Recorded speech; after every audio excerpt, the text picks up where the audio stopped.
Hi guys, welcome back to channel Auto Space. मैं हूं सुरजीत और आज हम लोग जानेंगे ऑटोमोबाइल इंडस्ट्री में सबसे इमिशन कंट्रोल के लिए सबसे लेटेस्ट जो टेक्नोलॉजी है वो है एसीएस सिस्टम। एसीएस सिस्टम के बारे में हम लोग आज जानेंगे।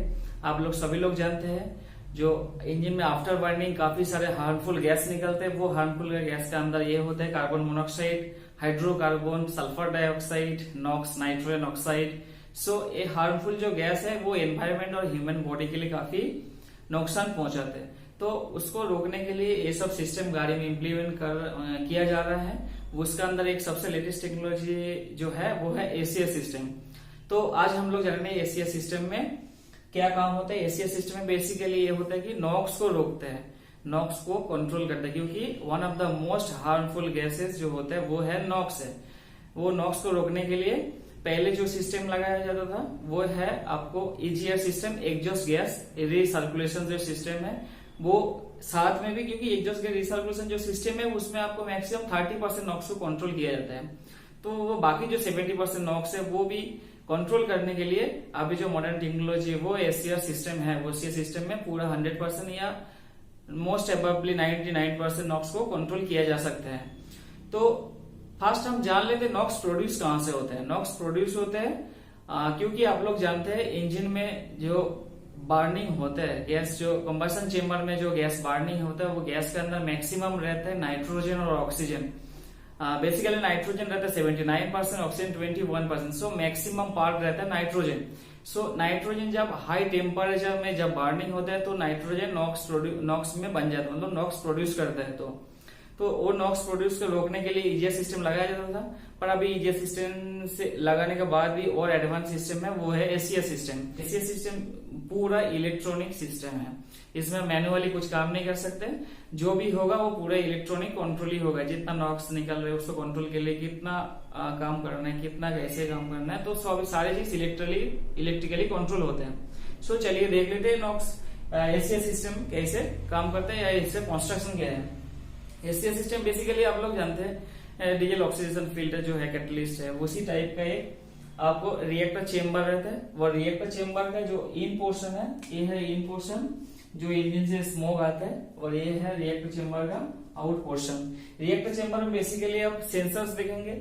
इसमें फास्ट जो सेंसर रहता है वो है आपको टेम्परेचर सेंसर, जो एग्जॉस्ट गैस जो आ रहा है उसका टेम्परेचर कितना है। और दूसरा जो सेंसर है वो है नॉक्स सेंसर, कितना नॉक्स प्रोड्यूस हो गया, हमको एग्जॉस्ट से जो कितना नॉक्स आ रहा है वो कैलकुलेट करते हैं। और यहाँ पे रिएक्टर में रिएक्ट होने के बाद नॉक्स को मतलब दूसरा गैस में ट्रांसफर करने के बाद फिर भी अगर कुछ बचा हुआ नॉक्स रहेगा उसको डिटेक्ट करने के लिए नॉक्स सेंसर, मतलब आफ्टर रिएक्टर एक नॉक्स सेंसर है और बिफोर रिएक्टर एक नॉक्स सेंसर, मतलब कितना नॉक्स एंटर हो रहा है, कितना नॉक्स आपको आउट हो रहा है। और ये सब सेंसर को ये सब सेंसर से डाटा कलेक्ट करने के लिए जो मैंने आपको बताया जो इलेक्ट्रॉनिक सिस्टम रहता है वो है ECU सिस्टम रहता है, वो है इलेक्ट्रॉनिक्स कंट्रोल यूनिट। ये काफी अलग अलग जो कंपनी है उसी के हिसाब से अलग अलग नाम भी दिया जाता है। तो बेसिकली मेन फंड है इलेक्ट्रॉनिक कंट्रोल यूनिट, इससे को चलाने के लिए control unit, electronic control unit रहता है। वो क्या है, ये टेम्परेचर सेंसर, ये नॉक्स सेंसर, ये नॉक्स सेंसर, तीनों से डाटा कलेक्ट करते हैं। जो स्टेटस क्या है, जो रिएक्टर है, रिएक्टर में जो गैस जा रहा है उसको कितना प्यूरिफाई हो रहा है वो स्टेटस क्या कलेक्ट करते हैं। और नॉक्स रिएक्टर में सिर्फ नॉक्स को जो दूसरा गैस में ट्रांसफर करने के लिए, केमिकल रिएक्शन करने के लिए एक अलग से डीपीएफ भेजना पड़ता है। डीपीएफ का फुल फॉर्म क्या है, डीजल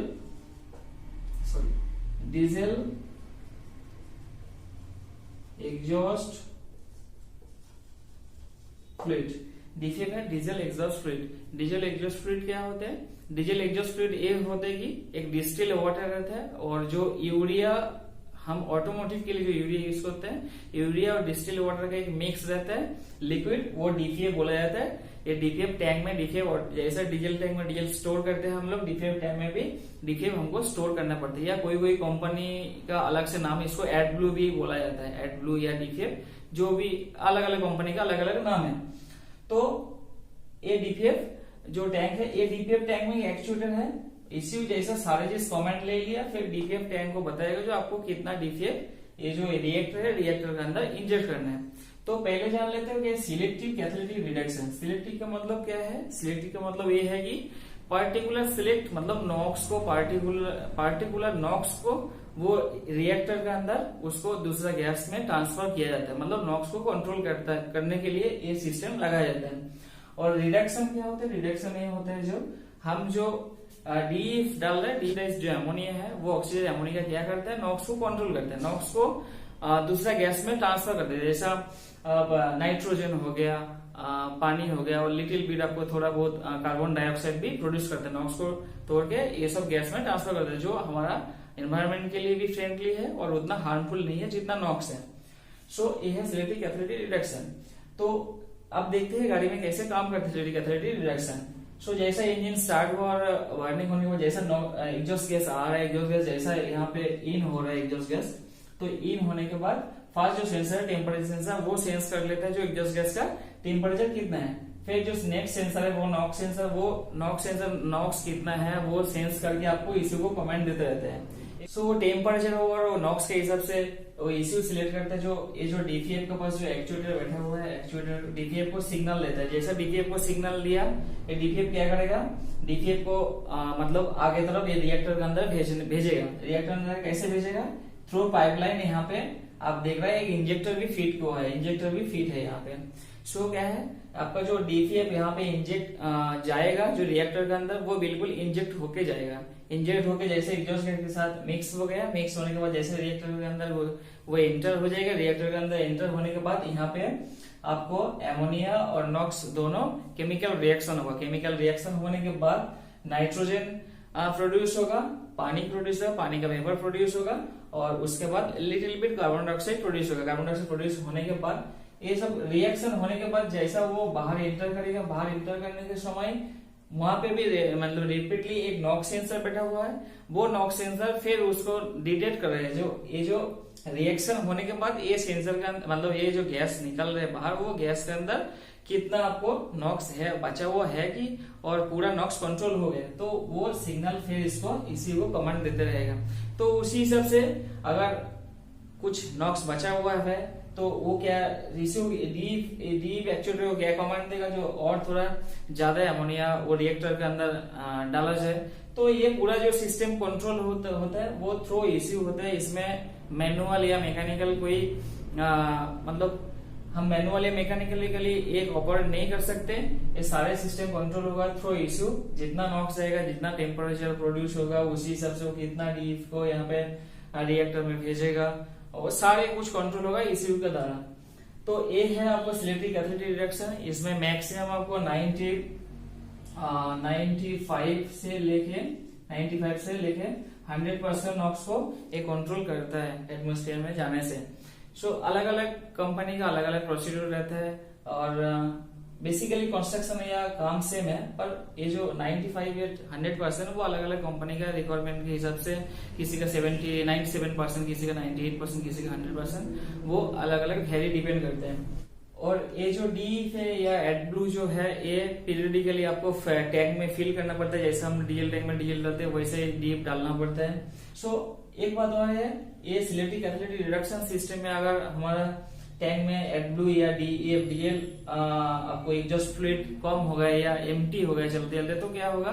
तो उस टाइम अगर आपका गाड़ी से मतलब इंजन से नॉक्स निकल रहा है और आपका टैंक में डीएफ नहीं है, इसी कंटिन्यू एक्चुएटर मतलब एक्चुएटर को सिग्नल दिया डीएफ को इंजेक्ट करने के लिए, तो उस समय क्या होगा इश्यू, क्योंकि जब डीएफ खत्म हो जाएगा तो इंजेक्ट नहीं कर पाएगा। यहाँ भी जो नॉक्स सेंस करेगा, यहाँ से भी आउट से भी सेम नॉक्स सेंस करेगा, तो इश्यू इंजन जो सिस्टम इश्यू है उसको कमांड करेगा क्या हमारा डीएफ खत्म हो गया या जो नॉक्स कंट्रोल नहीं हो रहा रिएक्टर के अंदर।